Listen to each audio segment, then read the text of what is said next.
Now, the first time watching the first episode of Grimsburg, I actually have a little bit of high hope because it's the same person who did uh, Baby's a Butthead in King and Hill. At least that's why I assume. I'm not 100% sure that he actually did it himself or just was his company who actually allowed to make this show actually happen. But yet, because anything around Mike Judge is you want to try because you have the confidence there. You know he has the experience because he made not one but two masterpieces. In other words, even that he returned to remake Beavis a Butthead movie and a TV series, you have high hopes to be equally as good. That's sort of the mentality I went in. And the first episode was okay. Sorry, the alarm. I'm so sorry. But anyway, this is the first time on my channel. My name is Retro. I like to talk about animation. I just want to talk about I review, do a first impressions. You also do cartoon theories, and sometimes if I have some spare time, cartoon breaking news. Of course, if you like what this is going, please subscribe, like, and comment. At least do one of those things because one of those things will really help my channel to be bigger and better. But other than that, let's talk. Let's start talking of the first episode. Now, the first episode of Grimsburg. It was unique. I mean, it's obvious you can make a good parody of a detective show, especially you've kind of followed this detective who is basically kicked out of the force, but this guy is talented, and they're trying to bring him back in Grimsburg. But how I love how the show points out, Grimsburg doesn't have a good history of the town. Like the whole the naming of it is basically someone killing someone else. So this town is pretty death central. Like everybody dies sooner or later. It's sort of that kind of running gag of being a detective, and I enjoyed that because I can see all the tropes, like his partner being a robot. That is sort of kind of a cliche if you don't know your history of detective shows because in I think it was the 80s. I'm not 100% sure it was exactly in the 80s. They made a show about a partner who has a robot, but not the first time. Fox did another show, something similar, a couple of years ago, who has a partner who has a robot. So it's sort of a kind of cliche because the detective of this show he has a cyborg robot friend who helps him solve the case. So it's a cliche if you know. It's one of those. So sorry. Basically, I'm trying to say it sort of rewards you if you know the sort of kind of history or cliche of busy detective shows. And I think that's probably the fun part of it. But at the same time, if you don't know the history or the sort of kind of cliches, they could be a little boring. And I think that's sort of the worry word of the first episode I watched because it feels a little bit not yet focused. Like I'm not sure this joke fits with this character or the cliche maybe is too not as well known. It's basically sort of like a Naked Gun franchise, like that sort of parody of detective shows. Or if you don't know what's a Naked Gun franchise, the next one will be Reno 911 because Reno 911 is basically what the show trying to do, but it's sort of just focus on one character and just focus on the cliches on it.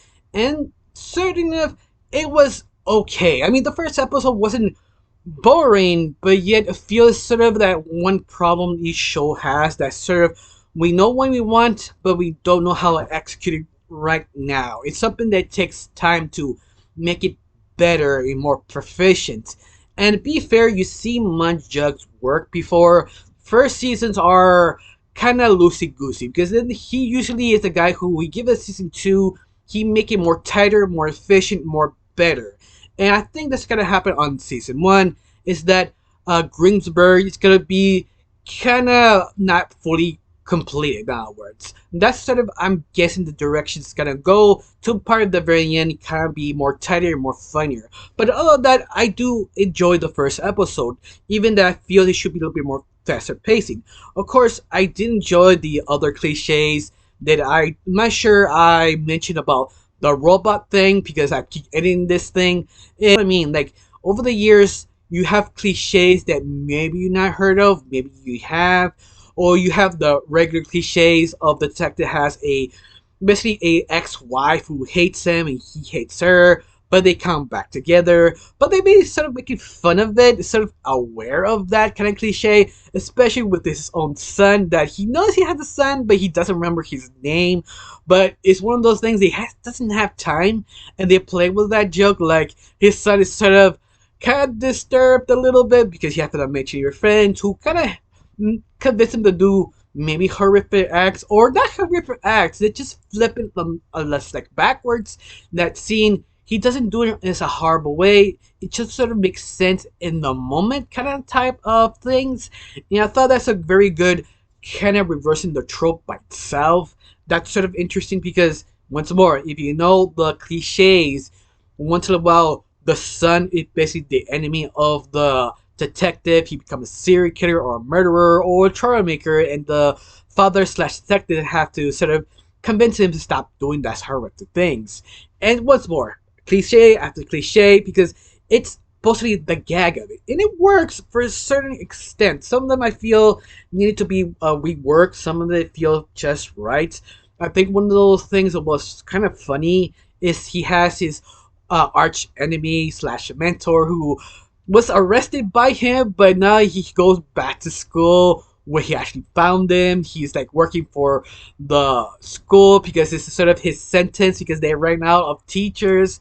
And it's just sort of weird. That sort of running gag that just over explaining what happened because they have to establish so many things in one episode. But at the end it's fine. It's enjoyable. Especially the sort of the mystery was okay for the first episode because you don't want to confuse your audience, especially trying to convince them it's a good show. And to me, the show was fine. It wasn't terrible. It wasn't completely boring. In fact, let me ask this question: how you felt about the show being good, bad, or boring yourself? I'm just sort of curious. Out of that, I can't really say that much because it was enjoyable, but it has its own problem. But hopefully, it gets better later on. Is it just? It's one of the things that just feels.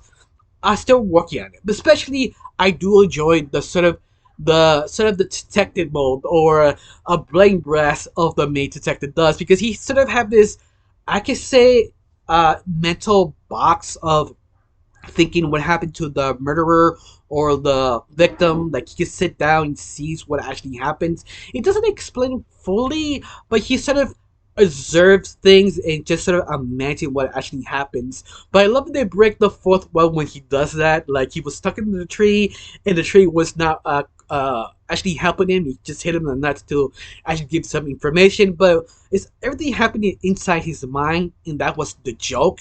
Yeah, I did enjoy that. Now, anything else? I really can't think of anything else. Just one question. How you felt about the show? You like it, you hate it? Tell me below. Let me know. Honestly, I got nothing else to say. Just thank you for watching. Don't forget to subscribe and have a wonderful day. Bye.